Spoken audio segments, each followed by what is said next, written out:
आता रखरखत्या उन्हात तुमचं उपोषण सुरू आहे. काय मागण्या आहेत आणि किती दिवस हे उपोषण सुरू राहणार आहे? हे बेमुदत उपोषण आहे. माझ्या मराठा समाजाला कुठेतरी न्याय भेटावा.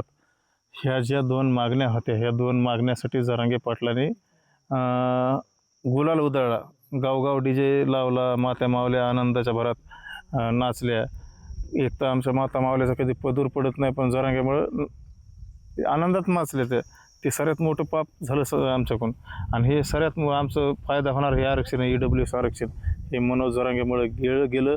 सर्वात मोठं नुकसान हे मनोज जरांगेमुळं आज मराठा समाजाचं झालेलं आहे. एकीकडे जरांगे त्यांच्या काही मागण्यांची पूर्तता देखील शासनाने केली असं म्हणतात, तर दुसरीकडे बघायला गेलं तर ते असं देखील म्हटले, आता मी कुटणाऱ्यांना सोडणार नाही आणि त्याची नार्को टेस्ट कुठेतरी व्हायला हवी आणि यासाठी मी समोर जायला तयार आहे आणि अशी मागणी देखील मी विखे पाटलांकडे केली आहे असं जरांगे पाटलांनी म्हटले. त्याकडे कसं बघतो? चांगली गोष्ट आहे ना, त्यांनी जी मागणी केली ही चांगली गोष्ट आहे. त्याच्यात सरळ आता दूध का दूध आणि पाणीचं पाणी होऊन जाईल. मग त्याच्यात निघन 2016ला धनंजय मुंडेकर, अमोल खुने, मनोज जरांगे कशाला गेलते.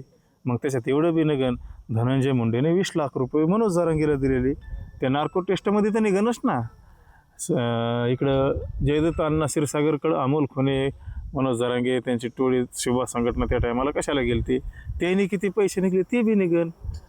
अण्णाकडे गेलते त्यांनी किती पैसे निघले ते बी निघन. मग ऑटोमॅटिक निघन ना. आणि ते पैसे कुठे गेले, काय केले. त्या नारायणगडावरलं एवढी मोठी सभा घ्यायची होती, मग ती सभा कॅन्सल झाली. ह्यांच्या मागं खाण्यापिण्यामुळे ह्याने जे आईश केलेली हे पैसा कुठेतरी उधळला. मग त्याच्यामुळे हे असे लोकांकडून भावनिक करून आमच्यासारख्याचा बळीजबाकार करून मला म्हणले फाशी घेईन मी तुम्ही जर आरोपीला नाही मारलं तर. मग आम्ही त्या भावनेच्या भरात आम्हाला खूप त्याने हे केलं आणि आम्ही त्या आरोपीला मारलं आणि 2 वर्ष जेलमध्ये राहिलो. 3 वर्ष आणि काढायचं राहिले. आज आमचं आयुष्य बर्बाद झालं फक्त ह्याला कारणीभूत मनोज जरांगे.